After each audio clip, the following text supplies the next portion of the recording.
decías con respecto a la memoria de largo plazo, a mí me llama la atención, recién venía al estudio de grabación y pasé por el frente de la casa que está aquí muy cerquita, de la que era la casa de mi abuelo, paternos. Ajá. Entonces vi la casa y se me agolparon los recuerdos. Eso.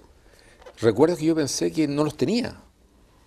Entonces me acordé cuando asistí a mi abuela, cuando había muerto mi abuelo, yo me quedé durmiendo con ella, ¿cierto? Para consolarla, porque no se podía quedar sola. Y estuve en las noches con ella mientras lloraba, la consolaba. Yo era chiquitito. Después recuerdo que ahí velamos a mi abuelo y me acordé que mi papá ahí afuera lloró. Y yo lo miraba como lloraba desconsolado porque había muerto su padre. Después me acordé que tenían un perro que había mordido una prima. Mira. Fíjate la cantidad de recuerdos que se agolparon con respecto al tema de la memoria a largo plazo. Pero me acordé de cada cosa, de los colores, de las paredes, de cómo estaba amoblada la casa.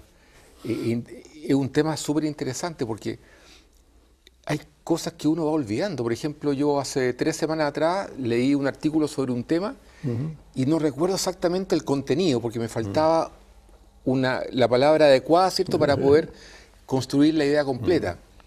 Pero sin embargo, hay cosas que pasaron hace muchos años, estamos hablando hace 40 años atrás, que me acuerdo perfectamente.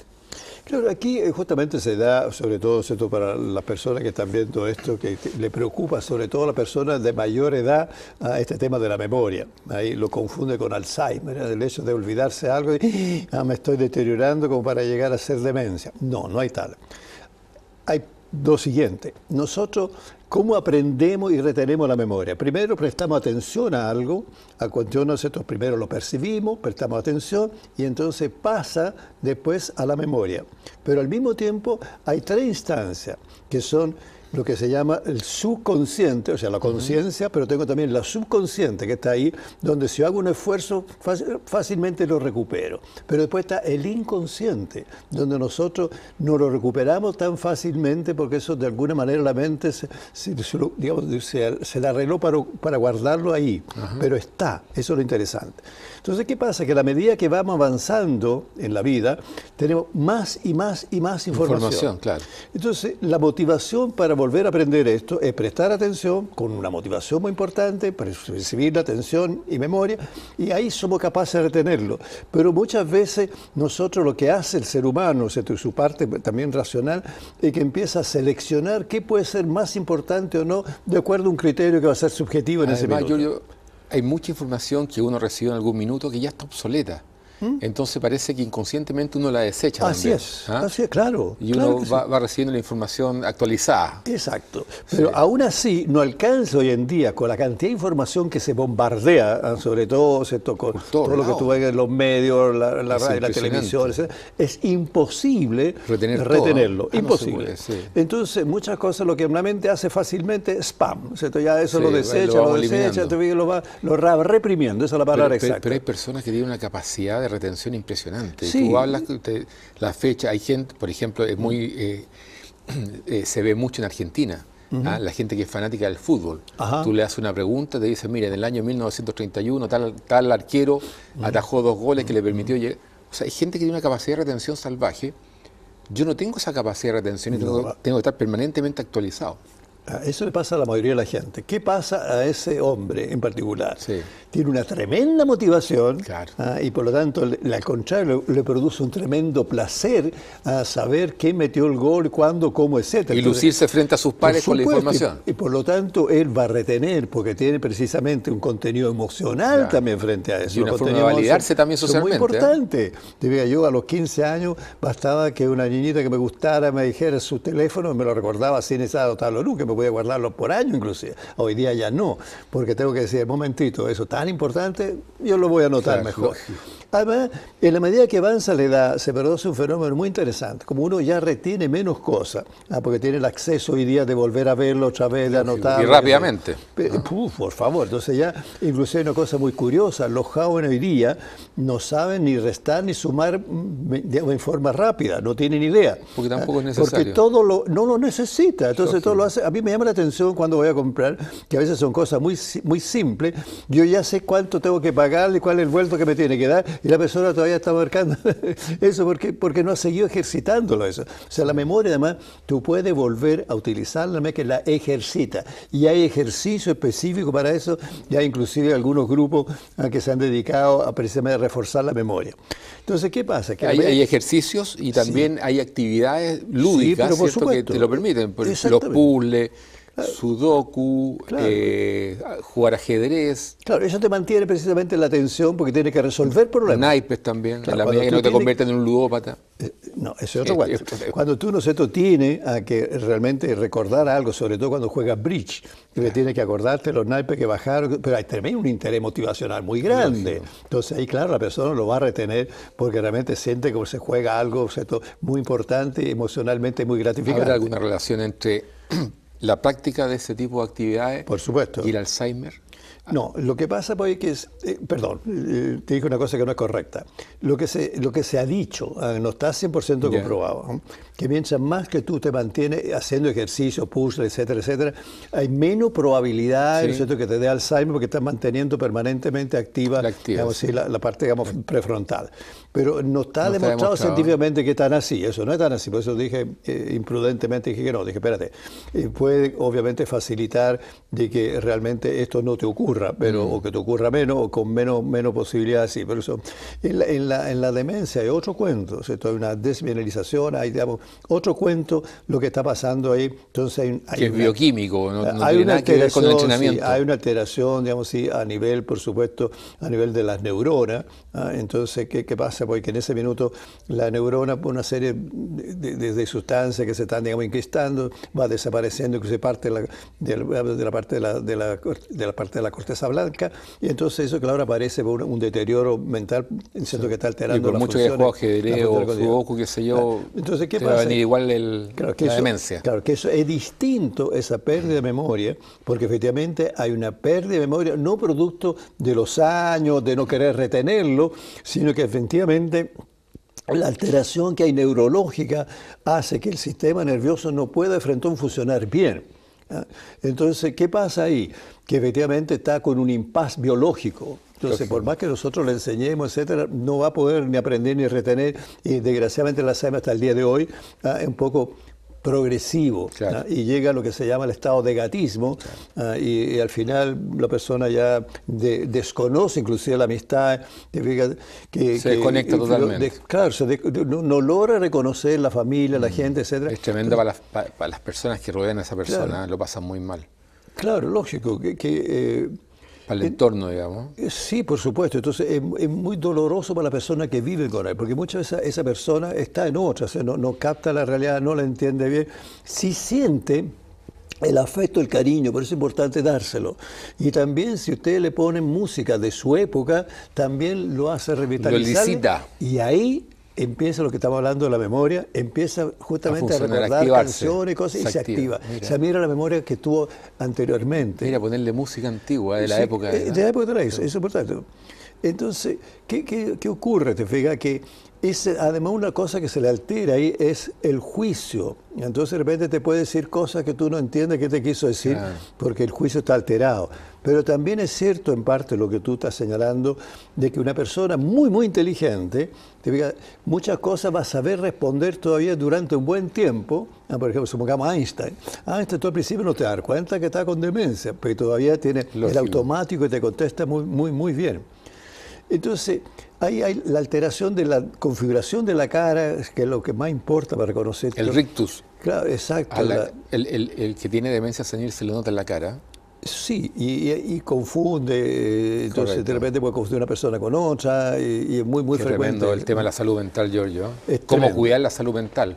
Pero cuando te viene un proceso bioquímico degenerativo, no hay nada que hacer. Hoy día no. A lo mejor, claro, en 10 años más vamos a encontrar, ¿cierto?, a través de la biotecnología, la forma está avanzando muy rápido, de revertir eso. Claro.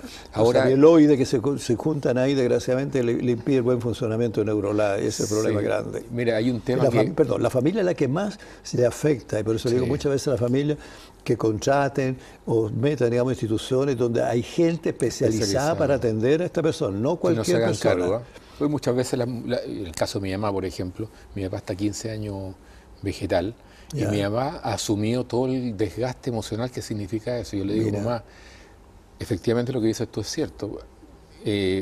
Pongámonos en un lugar donde existan especialistas que tienen las herramientas para manejar. Eso es. No, mi hijito me dijo, yo asumo esto como una cruz que tengo que llevar y lo hago hasta el final. Entonces yo creo que también es un error, pero no, es muy difícil convencer a una persona cuando hay emocionalidades de ese tipo que están contaminando el análisis, digamos. Bueno, pero te quería llevar yo a un tema con respecto a la memoria. Todos mis amigos, yo siempre he sido deportista y la droga la vi de lejos, pero la vi. Y mis amigos que fumaban marihuana, te diría yo que en un porcentaje importante tienen problemas de memoria. ¿Ah? Eso yo lo veo claramente, y yo converso con ellos y me dicen, no recuerdo ese evento. ¿Cuándo fue eso? Se les borró. Parece que hay una relación entre la memoria y la marihuana. Y tú una vez me presentaste a Annalise Dore, la hija del gran Otto Dore, ¿cierto? El psiquiatra prestigioso, digamos. Y ella decía que efectivamente hay una relación, y ella había hecho su tesis, ¿cierto?, en Alemania, con respecto al tema de la marihuana, y decía efectivamente, si hay daño, la marihuana produce daño, sobre todo a temprana edad. Y por otro lado, Ana María Gasmuri, que me tocó conversar con ella, me decía, no hay ninguna prueba científica que asegure lo que dice Annalise Dore. Pero yo, en mis amigos, identifico la falta de memoria y la asocio al consumo de marihuana. A ver, la Annalise lo demostró, así que hay pruebas científicas, como que no. Obvio que sí. Lo que pasa es que hay también detrás de eso mucha idea en el sentido que no quiero que eso demuestre que hagan daño, porque a lo mejor a mí me gusta la marihuana y a lo mejor no sé todo lo que está en torno mío fuma marihuana y cómo lo sé que esto le hace daño. Además, ha habido aquí desgraciadamente ciertos diputados que han dicho, ¿cierto?, que fuman marihuana y que sé yo. Entonces, los jóvenes, cuando mira a nuestros legisladores que dan ese ejemplo, dice, bueno, si ese lo hace mayor que yo, supone que es más inteligente, que no lo es, entonces, ¿por qué no? Entonces, la marihuana responde a muchas causas, no es esta solamente, pero sí las consecuencias las sabemos. Y una de las alteraciones, además de eso, es eventualmente el raciocinio, o sea, se pierde una cosa importante que se llaman los niveles de abstracción. Vale decir, de poder entender términos abstractos, términos simbólicos, lo va perdiendo y no se da ni cuenta. Por eso estamos muy preocupados qué va a pasar a futuro con estos jóvenes fumadores cuando sean legisladores. O sea, ahí vamos a tener un problema bastante serio. Con respecto al juicio de valor. Claro, no solamente eso, el juicio, con respecto incluso a su capacidad, dentro antes de capacidad de juicio crítico, sano, ¿no? Que no esté teñido por emociones, sentimientos, que esté llevado, ¿no es cierto?, por ideología. Habla del discernimiento en el fondo. Por ejemplo, ¿cierto? Sí, ¿cómo van a poder entender cierto problema en profundidad si considera que con un pito de marihuana se resuelve el problema? Entonces ahí también hay otra cosa. Yo he estado en varios congresos sobre marihuana y ahí también no está totalmente demostrado el efecto benéfico que podría tener la marihuana medicinal, entre comillas. Hay algunos casos, porque ahí no... ¿Mitigará el dolor o no? Hay que diferenciarlo desde mi punto de vista, que yo creo que sí, debe producir algunas cosas satisfactorias en ese sentido. Creo que sí. Pero al mismo tiempo hay que diferenciarlo. Yo no he visto estudios que lo diferencie, por ejemplo, de la sugestibilidad. Vale decir, ¿no es cierto?, de este efecto placebo que se llama. Porque si la persona, yo lo he hecho con hipnosis, ¿cierto?, a la persona le duele mucho y yo la hipnotizo y le digo que no le va a doler, efectivamente esa mujer o ese hombre deja de sentir dolor. ¿Tú usas la técnica de la hipnosis? No, cuando hacía ¿actualmente no? No, hace años que no lo hago. ¿Y qué buscabas a través de la hipnosis? No, buscaba varias cosas. Uno, ¿cierto?, por ejemplo, una cosa que hice con mis compañeros, porque yo en ese sentido empecé a estudiar hipnosis y mis compañeros no. Entonces hice un experimento muy bonito, que es muy interesante. Imagínate, yo tendría que ser 20 y tantos años. Entonces, que decía lo siguiente. Le decía, a ver, en este minuto le decía a una persona, no mire la sala, mira aquí y anóteme todo lo que tú recuerdas de la sala. Y anotaba, porque tú 10, 20 cosas. Lo hipnotizaba y le decía, ahora anótame todo lo que tú has visto en esta sala. doblaba la lista. O sea, muchas cosas ahí quedaban en el inconsciente o en el subconsciente, pero y lo saca a través de la hipnosis. Claro, pero que conscientemente no se acordaba de todo. O sea, en el fondo, a través de la hipnosis tú buscas traumas. Claro, obvio, se buscaban situaciones traumáticas, situaciones que generan una situación por supuesto, anómala en la persona. Claro. De hecho, la hipnosis puede servir para algunas cosas de angustia, de fobia, eso es bastante útil. ¿Y efectivo? Es muy efectivo. Lo que pasa es que no toda la persona puede llegar a la profundidad que tú necesitas en ese sentido. ¿Te fijas? Aun cuando hoy día existe una hipnosis ericksoniana, que aunque la persona no cae en trance, igual el estado, digamos así, omnoidal que se llama, también ayuda para que la persona pueda, por último, por razones de placebo, convencimiento, mejorar su situación. Eso es cierto. No, yo hice investigaciones sobre hipnosis, pero cuando yo era estudiante y hice mi tesis sobre eso, pero después para hipnotizar me daba cuenta que demoraba mucho, ¿ya? Entonces yo hice una serie de experimentos que me gustaron mucho, ¿te fijas? Pero después dije, no, hay que demasiado tiempo que perder, no me interesa. Sí. Te doy, por ejemplo, fue divertido porque había Schulze, un hipnólogo alemán muy bueno, muy serio, decía, todos son hipnotizables. Entonces le dieron un sujeto que era totalmente refractario. Y dijo, para que vean ustedes, a las 526 sesiones cayó en hipnosis profunda. Duro.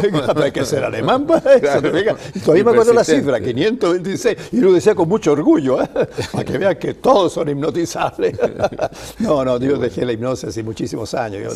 No me interesa eso. Me interesa más los conflictos personales, la terapia de pareja, la terapia, digamos así, lo que le pasa a la persona con todas sus vivencias, sus dolores, sus cosas. Eso. Y me ha dado muy buen resultado, gracias a Dios. Entonces, por eso que... Cuando uno conversa o saluda a una persona, le dice, ¿cómo estás? Siempre se refiere a la parte física o a su vida comercial, familiar, qué sé yo. Pero uno nunca dice, ¿cómo está tu salud mental? Lógico, claro, ¿cómo estás tú internamente? Claro, yo sé que hacer deporte colabora, ¿cierto?, con la salud mental, un entorno familiar adecuado, la alimentación, qué sé yo. Pero ¿cómo nosotros podemos cuidar nuestra salud mental? Principalmente hay varias cosas que se pueden hacer. ¿Y el estrés qué papel juega en esto? Porque cuotas de estrés no es tan malo, digamos. A ver, es que ahí tú colocaste otro tema. Hay un estrés positivo y un estrés, digamos, negativo. Son dos estrés distintos. Si tú, por ejemplo, como tú en ese minuto eres emprendedor, cuando tú emprendes algo se te produce un estrés, pero que al mismo tiempo te motiva a ser eficiente. Entonces esto te desgarra de repente, pero estás luchando con un estrés que te moviliza. Cuando eso tú lo exageras, obviamente que entonces empieza ya en ese minuto un estrés negativo, donde ya no duermes bien, no comes bien, entonces claro, ahí ese estrés obviamente que pero esa exageración, ¿cierto?, del estrés, tiene también que ver con la resiliencia. Hay personas que resisten muy bien el estrés a niveles que otra persona no puede resistir, se quiebra. Eso es personal. Y eso, por eso digo que el emprendimiento es tan importante, porque uno crece con la empresa, pero además crece uno mismo, se conoce a sí mismo, sus límites y su capacidad también de resolución de problemas para seguir avanzando. O sea, que eso es cierto. Es un círculo virtuoso. No, tú tienes toda razón en ese aspecto. Lo que pasa es cuando la persona a su vez no está durmiendo bien, y tolera, se duerme 2 o 3 horas, llega un momento determinado que va a caer en crisis y puede inclusive desmayarse, porque ya el organismo le dice stop, o empieza con dolor de cabeza, dolor de estómago, con colon irritable, porque el mismo organismo nuestro de repente nos dice párala. Entonces estoy hablando ya de un estrés que nos moviliza y un estrés en cambio que no, eso estoy mostrando ahí. Entonces hay una diferencia entre una cosa y otra, que hay personas que toleran más el estrés que otros, por supuesto. Yo, por ejemplo, puedo viajar, que me ha tocado, ¿cierto?, de aquí a La Serena y después de La Serena a ir a Villa sin ningún problema, no tengo porque hay problema. Una motivación. Para manejar eso no me afecta, ¿te fijas? Pero sé en cambio que otras personas no podrían hacer eso. Pero tú manejas tranquilo y despacio. Sí, claro. Eso colabora. Porque si aceleráis la tensión nerviosa también te agota demasiado. También, lógico, pero te quiero decir... que eso depende de cada cual. ¿Te fijas? Yo, por ejemplo, a lo mejor para otra cosa no tengo tolerancia, a lo mejor yo me estresaría frente a otras situaciones. Habría que ¿Qué te estresa a ti? Mira, me pueden estresar mucho, te fijas, lo que son eventualmente problemas agudos que puede tener, ¿cierto?, una persona, ¿cierto?, o que puedo tener... ¿Un paciente? Un paciente inclusive también, por supuesto, y me preocupa, me da vuelta, etcétera, trato de alguna manera de colaborar, aun cuando yo después me desentiendo y hago mi propia terapia con mi señora, te fijas, con mi entretención de ir al persa y otras cosas más. Sí. Pero al mismo tiempo, obviamente que hay cosas, ¿cierto?, sobre todo si tengo un hijo, tú, ¿cierto?, una hija, que consultamos a unos 12, 13 profesionales que no sabían qué es lo que tenía. De repente se desmayaba. Entonces era un problema donde obviamente el estrés es fuerte, intenso, ansiedad y cosas bastante complicadas. Hasta que dieron con el diagnóstico. Yeah. Entonces en ese sentido que es una disautonomía que todo el resto de los médicos no tenía idea que lo que era. Hasta que encontramos uno que dijo, sí, yo sé lo que es. ¿Por qué está tan seguro? Porque yo he sufrido de eso, por eso he estudiado y sé lo que es. Ya, menos mal, te fijas. Y ahí recién pudo tener un tratamiento y se acabó los desmayos. Por supuesto. Claro. Y te bajó los niveles de estrés a ti también. De inmediato. Tú ves que tu hija de repente se desmaya, está preocupada y se desmaya manejando. No hay nada más sensible que los hijos, para un padre. Por supuesto que sí, por supuesto que sí. Entonces, en ese Jalil sentido, Gibran dijo, un hijo es una herida abierta que nunca cierra. así es. ¿Ah? Es impresionante. ¿Eh? Sí, claro. Entonces, Hay que ser valiente para tener hijos. ¿Eh? sí, señor, ¿Sí pero vale no? la pena. Y tú lo sabes también. Sí, claro. Hay que ser valiente para tener hijos. Bueno, ¿qué pasa aquí? Y estamos en un Estoy pensando en los curas. Sí, pero Estoy pensando en los curas. estamos pensando, ¿cierto?, en un derrotero distinto. Hay un problema con un curita aquí. Hoy día en Chile, ¿cierto?, ha bajado justamente la cantidad de hijos que están por nacer. Y ¿cierto?, la pareja no quiere tener más de 1 o 2 hijos.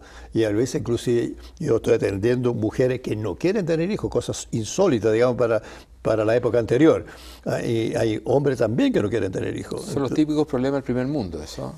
Bueno, entonces hay otro fenómeno psicosocial importante que tiene que ver con esto. Y por supuesto lo que sienten ellos sería el estrés que le daría eventualmente tener que mantener y educar y preocuparse de los hijos.